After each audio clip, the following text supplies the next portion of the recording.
In this webinar, we'll look at biopsych tools used to compare information about a list of known genes using a tool called SmartTables.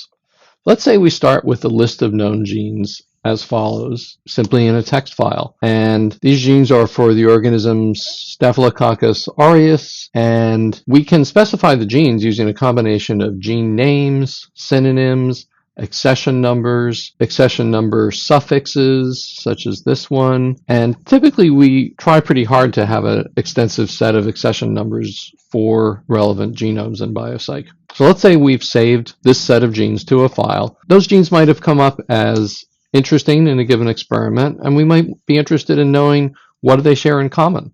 So we go to biopsych. We begin by making the organism of interest our currently selected database. Otherwise, biopsych won't know which organism to use to look up the accession numbers. We'll then need to log in. Logins are free, especially during your 30-day trial period, because to use SmartTables, you have to have an account. So I'm going to go to My SmartTables, and this is a list of all the SmartTables I've created, but I'm going to create a new one now. I'm going to say create a new SmartTable from an uploaded file.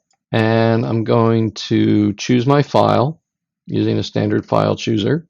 This is the file I've created. And I'm going to tell it that in the SmartTable, I want it to make gene objects. Really, all the other defaults work. Let's go ahead and update and create the SmartTable. So here we've now created a new SmartTable. Now, initially, we see that it's created a SmartTable with each gene in a separate row. Next, we can add a number of columns. SmartTables are similar to spreadsheets, but they're like spreadsheets connected to a database. So, for example, I can add a column called accession 1 that will contain accession numbers from this genome. I can add the gene product as a column. I can add the left end genome position, or what's called the senesome position, or the hundredths of a chromosome. But let's go with left end position, and that's the leftmost genome coordinate for this gene in the nucleotide sequence. As you see, there are a variety of other columns that we could use, but for the moment, actually, we're going to look at some other columns we can add using what are called transforms.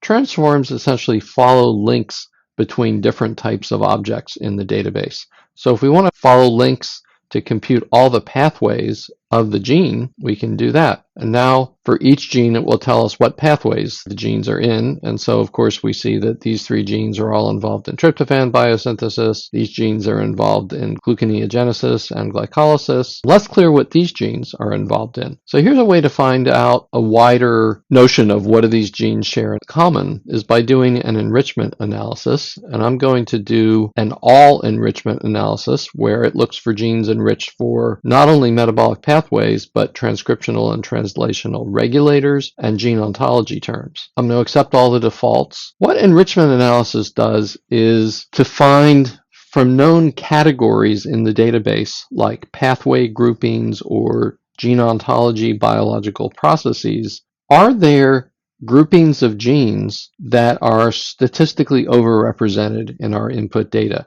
In other words, are there some groups that have more genes in them in our input file than we would expect to see by random selection? And here's our result, a new SmartTable listing the overrepresented categories, their p-values, and the genes that match that each category.